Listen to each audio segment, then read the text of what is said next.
Well, good evening, and thank you for listening.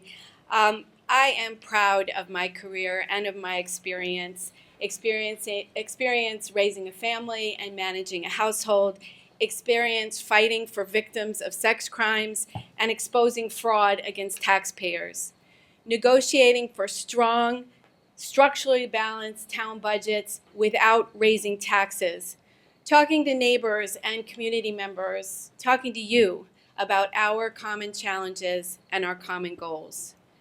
Much of my experience I share with you and members of this community. You know that, and you know me.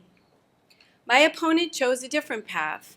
He tells us in private finance and criticizes me as a career politician. Well, first, I've served in part-time elected office for 5 years, so I could hardly be called a career politician. But if my background leads you to call me a career public servant, that is a label that I wear proudly. My choice of public service is one I'd make again and again if given it to do over. I was blessed to have a fine education, and when I finished law school at one of the top law schools in the United States, I could have gone to a big New York or Washington corporate firm, as did many of my peers.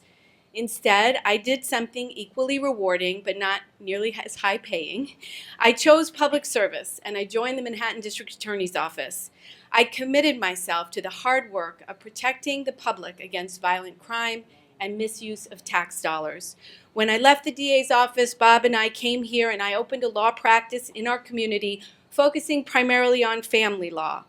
In public life, I've worked hard on the town board to make Southampton a better place to live and work, and especially to protect our unique natural resources and community character.